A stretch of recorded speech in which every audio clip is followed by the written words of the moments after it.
goes in. McDavid goes upstairs. What a goal!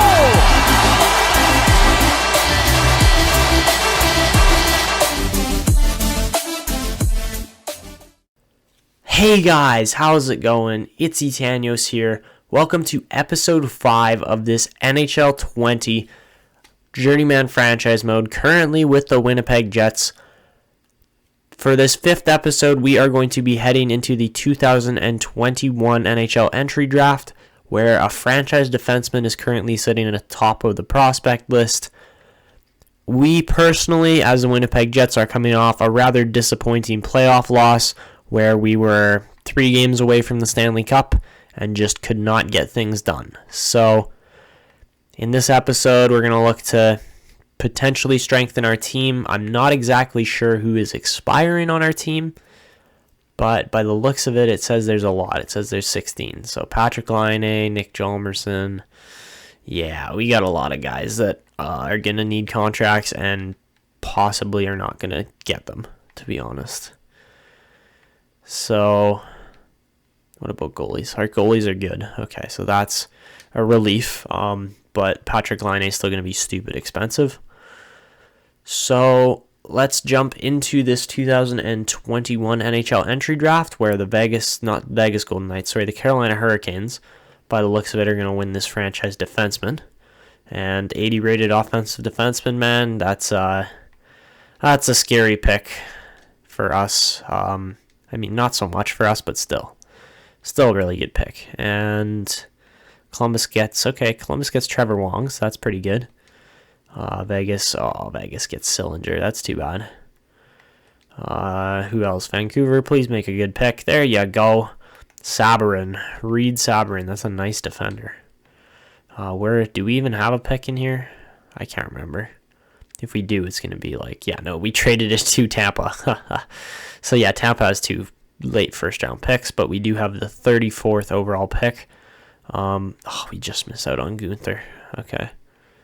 Who else was actually good in here? Islanders get PRV. Peltola. Okay. Minnesota gets Carson Lambos, so that's good. Buffalo got Pinelli. Okay. I'm looking at all the teams that haven't won the Cup because, we might end up playing with these teams eventually. So, 2 nice picks there from Tampa, to be honest. Those are nice late first-rounders. So, with the 34th overall pick in the 2021 NHL Entry Draft, we could go with Gaborik, or we could go with Ramirez. Ramirez is a 2-year ETA, but he is shorter. He's also a sniper. Brendan Osman, I don't think so. Okay, I think I'm going to go with Ramirez here.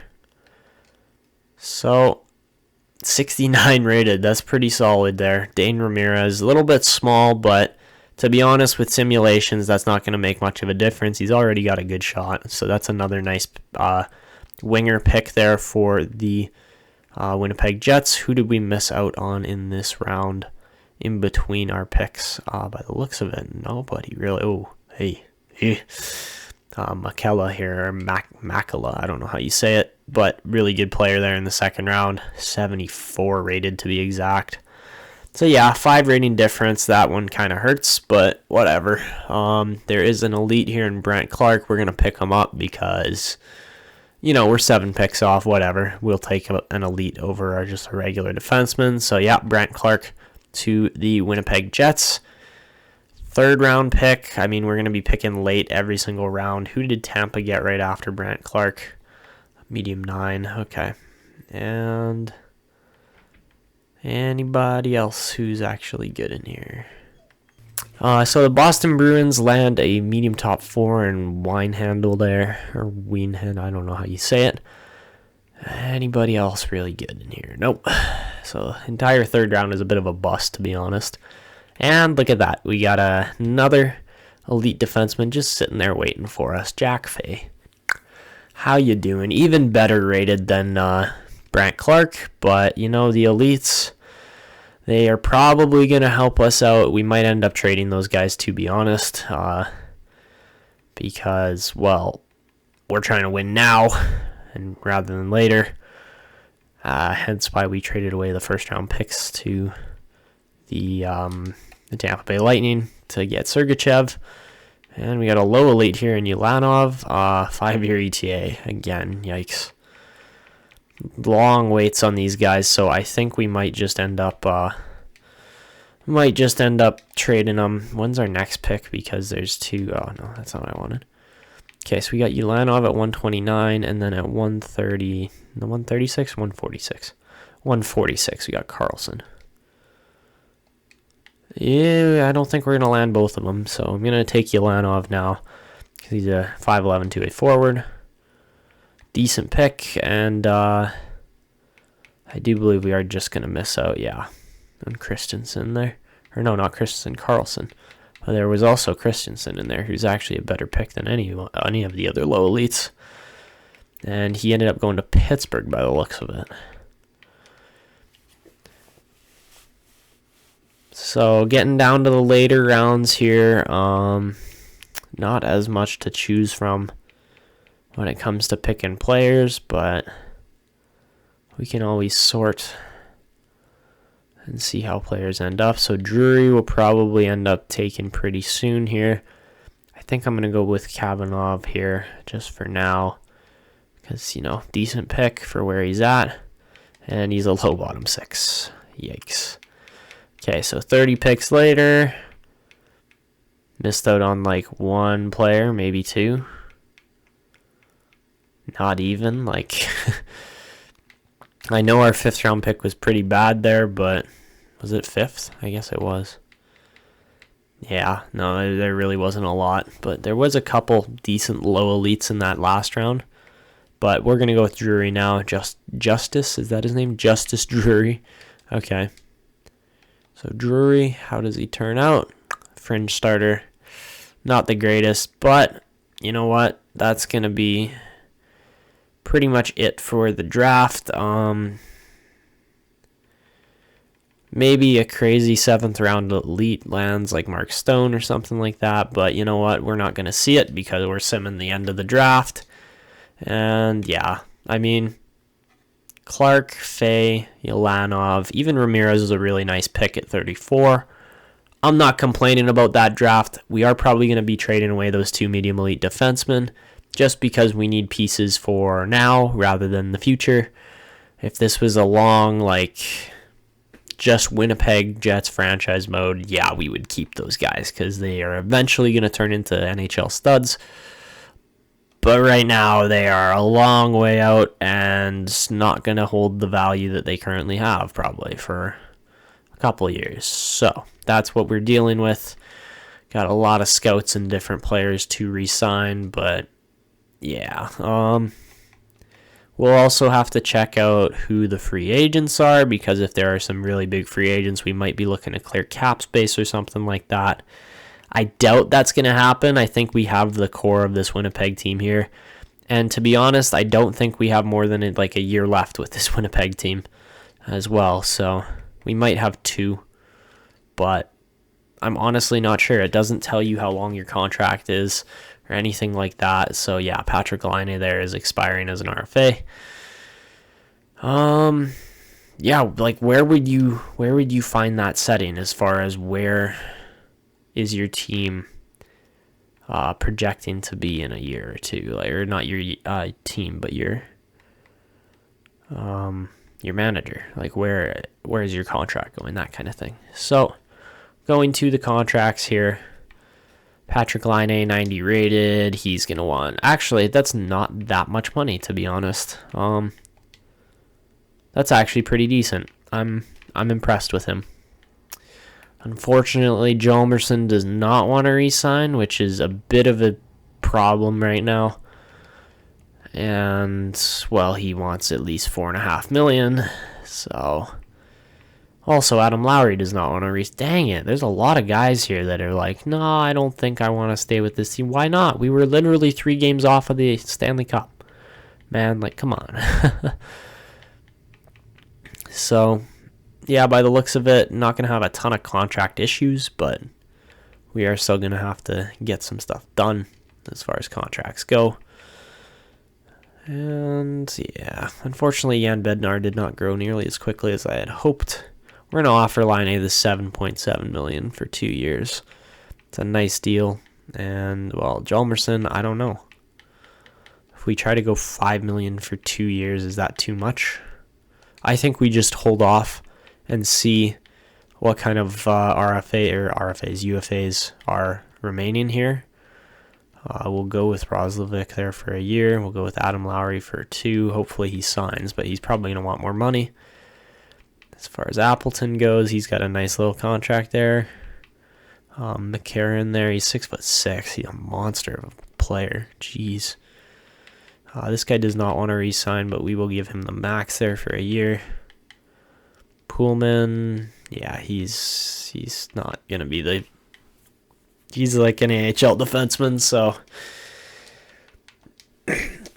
we're not like struggling to keep these type of players, but it's more the top guys that we need to worry about, especially that Hjalmarsson deal, because honestly, a lot of other guys don't fit our system very well. So Dahlstrom, we'll get him like there. Okay.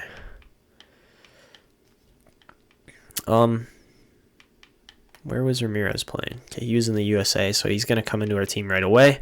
I'm going to throw him in over Seuss, to be honest. Like, why not?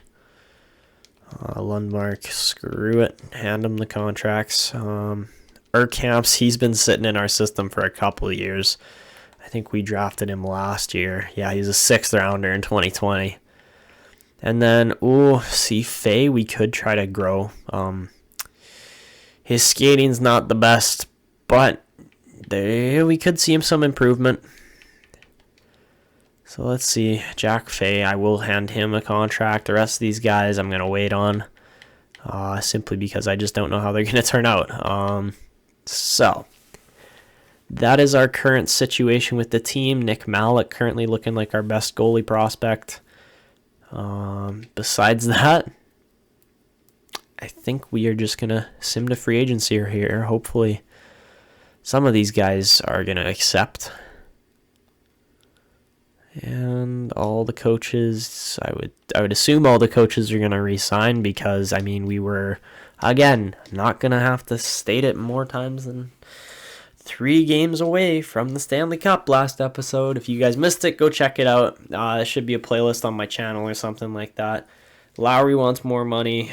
Dahlstrom wants more money. I'm sure there's going to be one other player here. No. Dauphine wants more money. And Virtanen wants more money. Okay, so there's a couple guys that want more cash.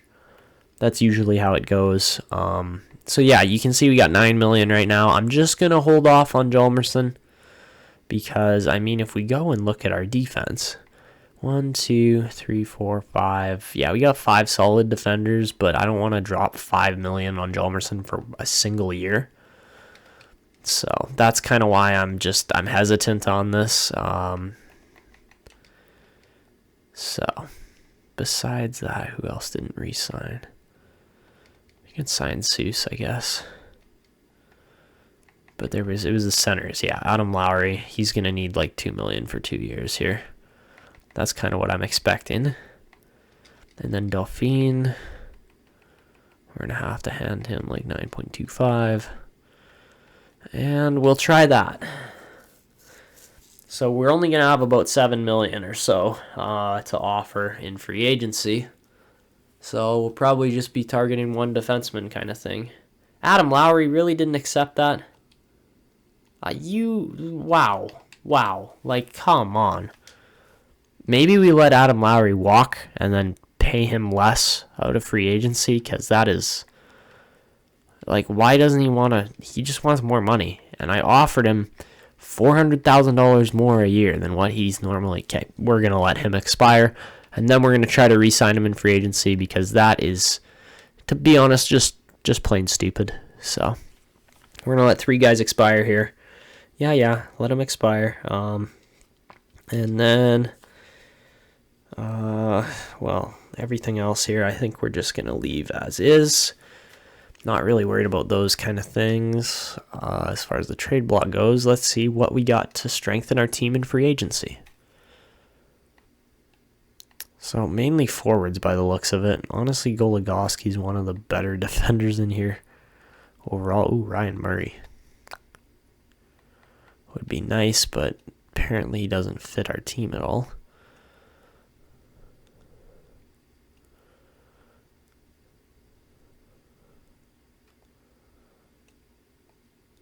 So we could go with Larson or we could go with Hjalmarsson. I don't know who else really fits our team. To be honest, if Demers fits pairing 2, he's almost not that bad a player to pick up. What do we have for goalies? Because that's usually where you can get some value and then switch it for a better player. I don't think that's happening. So what we are really lacking still, I mean, defense would be nice to acquire for sure. I don't know. Jeff Petry's old. Ryan Murray is not fitting our team very well. I think we're going to go with Adam Larson because he's just under $5 million. There's one other team pursuing him. It's Edmonton. We're going to try 3 years at $5 million for Adam Larson, see if he will sign that. We could use the right-handed defenseman for sure. And then the other player I guess we are still pursuing would be, what's his name? Somewhere down here. He's a center, Adam Lowry. He would be the other guy we'd want to go after, but by the looks of it, we might be able to get a better center for cheaper.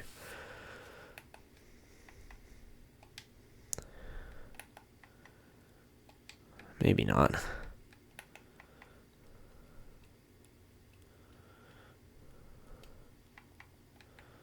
Faxa wants how much? That's actually a pretty solid contract. Could go with Radek Faxa. It says all forward lines, so you can take the risk. So we could offer Faxa a deal there, see if he signs, and then Adam Lowry. Like how it says nothing to report, but we know exactly how he's going to be. And then, I mean, besides that, could pick up Andrew Kopp, one of our old kind of players in here too. We'll offer him, these are all just cheap deals to hopefully add depth to the team. And then the other guy actually, he doesn't fit, but Pioink could be pretty solid. But for 2.4, I think we can offer McCabe as well, see if he wants to come to, how do I forget my team's name? Winnipeg, that's what I'm looking for. And then who else? Oosterley. Oh, he's a definite fit by the looks of it. Okay, so we'll offer Oosterley a contract too. That's just sending out a lot of contracts, to be honest, to gain some depth. That's all we're really trying to do with that.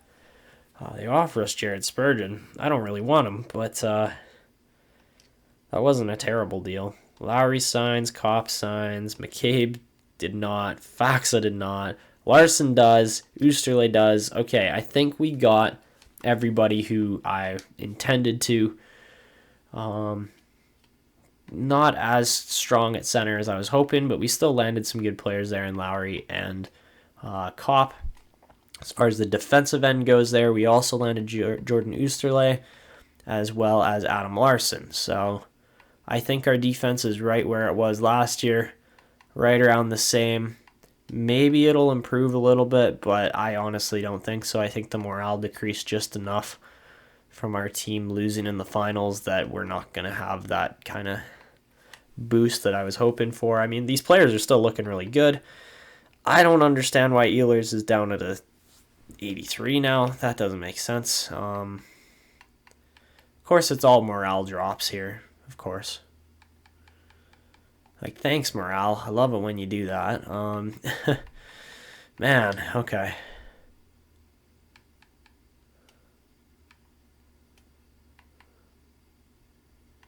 When Ehlers isn't playing well, he's not going to play a lot. So that's my logic behind why he wasn't playing so many minutes, but that unfortunately hurt his morale. I think we're ready to go for the next season here, to be honest. Like, our team is good enough to compete, and I might end up making one trade here just before the season starts, I do want to see our lineup because I don't know exactly how it's going to look, but we do have 2 elite defensemen as pieces that we can trade. And, well, I mean, that brings in some serious value when you're looking to strengthen the depth of your team or even the top end line, that kind of thing, which I would say is what we're looking to do right now. So let's just see how the lineup is looking for the beginning of the season, and then I'll make my decision based on that.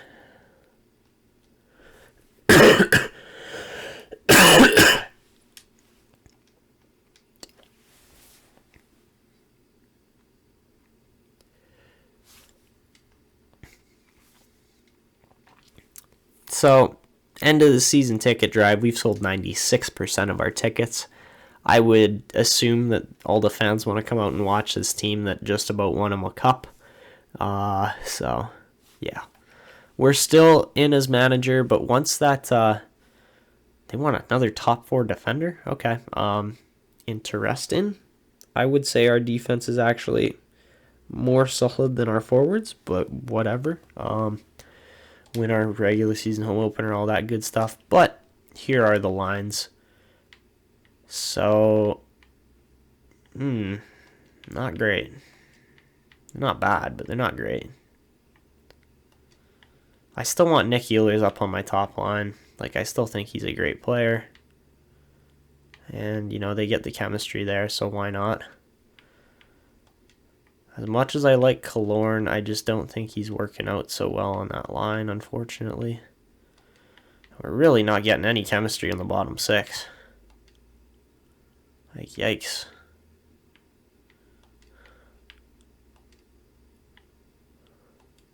Could go like that, but that's honestly not that great still. Yeah. I could throw Roslovic up. That looks better. I think that's the lines we're going to go with for now, but like I would very much like to improve this team still.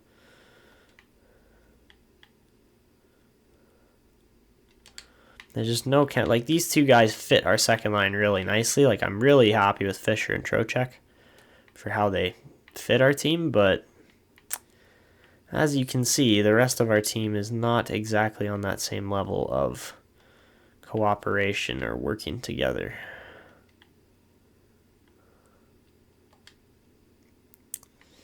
Yeah, shoot. So Adam Larson actually fits right there. How much is Tanev getting paid? 4.5. Yeah.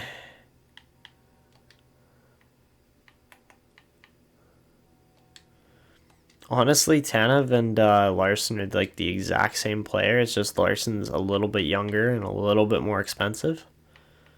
Besides that, yeah, we're lacking a little bit. Not like crazy bad or anything like that. Like I think our team will be able to function just fine. But they want another top 4 defender, which I get the feeling is going to prove to be a little more difficult than I was intending originally. Because, well, Anderson fits nicely. And I would love to just go Anderson and Sergachev up top, but as you can see, Morrissey does not fit so well. Same with Sergachev.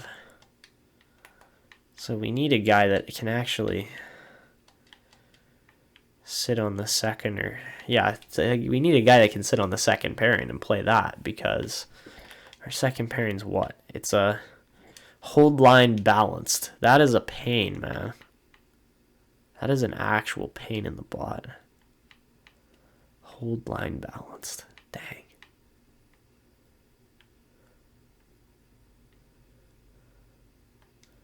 Okay, well, Owen Tippett easily has the worst chemistry out of all those lines. Let's try Mason Appleton here.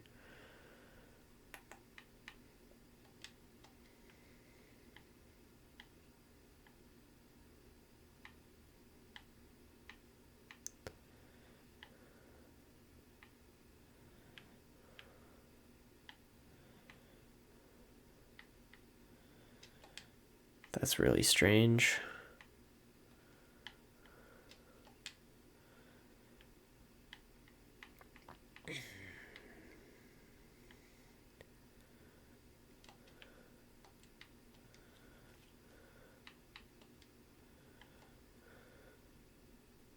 Damn it. Tippett's just that poor a fit. Dang. Okay. That's terrible.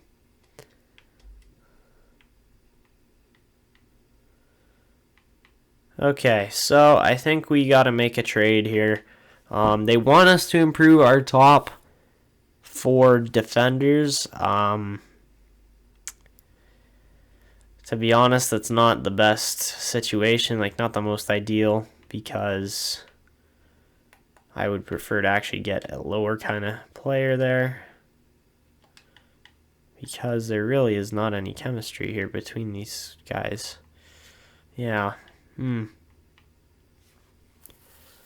maybe we end up trading more than one player. I don't know how this is going to go exactly, but that's our team for now. That's what we're dealing with. As far as the AHL goes, I'm not really worried about this team. That's not what we're focusing on. I do like to take a look at the prospects and see how they're doing, but yeah. Scheifele's captain, that's a given. All of these are pretty much just givens at this point. Larson's number 6. That's the only new player there. So we're going to make at least one trade before this episode ends. I just need to find out what trade exactly it's going to be.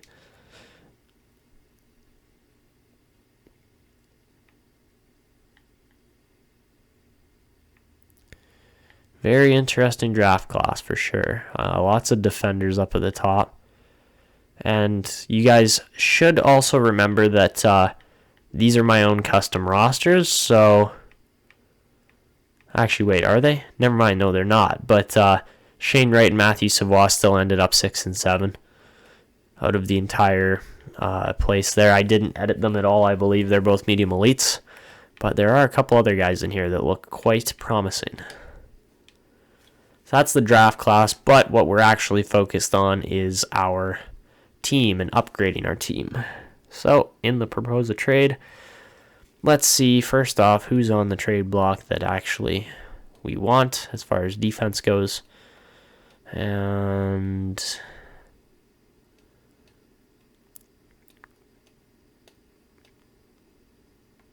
Justin Falk, maybe?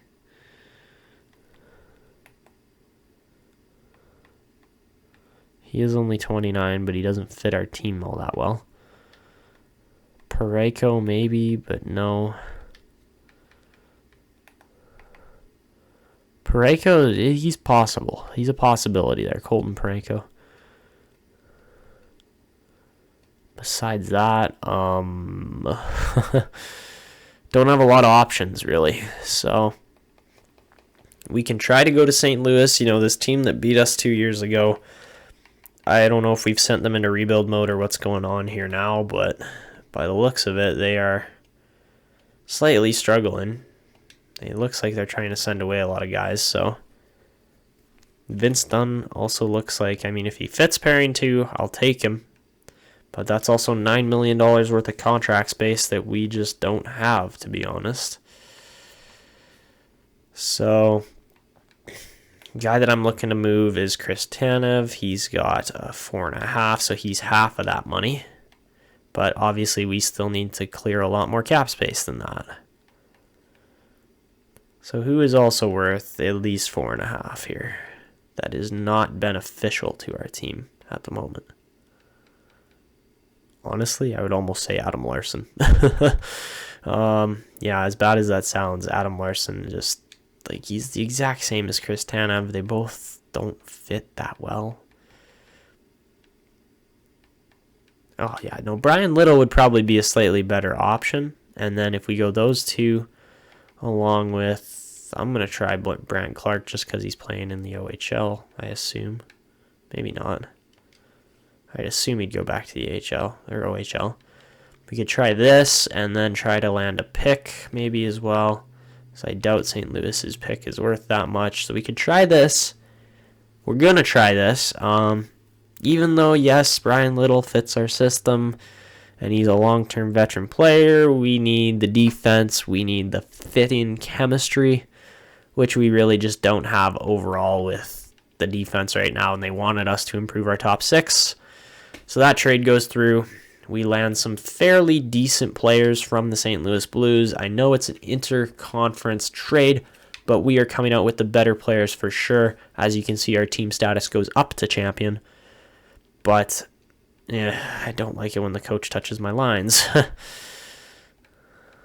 I also don't like Owen Tippett playing where he is, but he's going to continue to play there by the looks of it.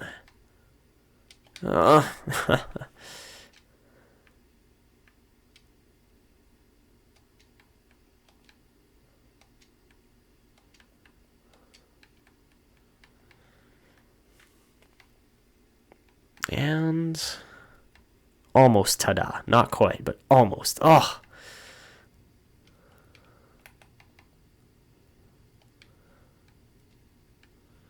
We cannot find a player that actually fits the balanced hold line chemistry. That is crazy.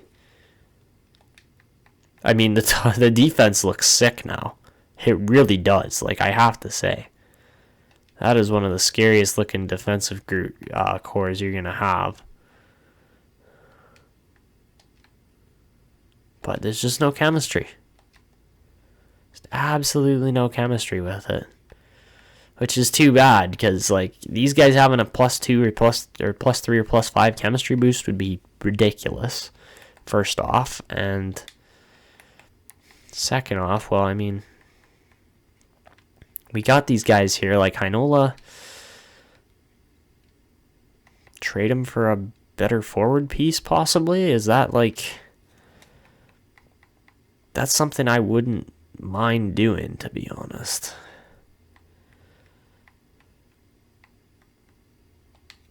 So I know that was a big shakeup as far as the team goes with chemistry and everything. Well, not so much chemistry, but just pieces getting moved around. I don't know who like just a balanced defender is at this point, and that's something we could really seriously use. Just a balanced defender. So, I mean, players of value that we still have that do not fit consist of Owen Tippett, Billy Heinola, and, well, I mean, Faye we can throw in just to get a better piece back. But those are the three guys I'm kind of looking into right now. To be honest, there's just nothing that I really want in here. See, in defensive pairing 1 is not good enough for what we need. We need like a pairing 2 or pairing 3 guy that can actually play. Yeah, no, that's not going to happen. All forward lines, apparently. That's what Vesalainen fits. Okay, guys, so right now, I mean, it's difficult to find any kind of trades for those guys that actually has some value in return for our team. We might just be best off sticking with this lineup right now. I mean, we don't have a defenseman under 81 rated, we don't have a goalie under 81 rated, and we don't have a forward under 79 rated. So, it's a really solid lineup. I wish that Ehlers was, for whatever reason, not an 83. Because right now he's getting himself a place on the third line, to be honest. I think Connor Fisher's going to be better off playing up top. And yeah, that's how we're going to run the lines for now. I think I'm just going to sim to the regular season. We'll end it off there, taking a quick peek at the draft class, and then that'll be it for this episode. Okay, guys, so to end off this episode, we are taking a quick peek at the draft class where there is another franchise player. Back-to-back years, man. That is a little bit scary to think about, but we do know that there are elites right down to at least the 7th pick, maybe the 8th. We got a whole bunch of NHL-ready guys here. Wow, okay. That is very solid. So if we were going to target a player, I believe it would be this guy here, Vorobev. But to be honest, at the same time, like, I mean, I hope a team that hasn't won a cup can actually land this franchise player, because that gives me a lot of incentive to move to that team in the near future. But also taking a look at our team ratings right now. We have got a very, very solid team. 92 offense, 91 defense, and 86 goaltending. So we will be jumping into the 2021 season next episode. If you guys are enjoying this Winnipeg Jets Journeyman franchise mode, I mean, it's not going to be just with Winnipeg, but if you're enjoying the series so far, go down below, leave a like on the video, subscribe to my channel if you're new. It lets me know that there's people that still want to see my content. And also feel free to leave a comment on the video in any ways you think I can improve this series. That is going to be it for me. This is Etanyos signing out, and see ya.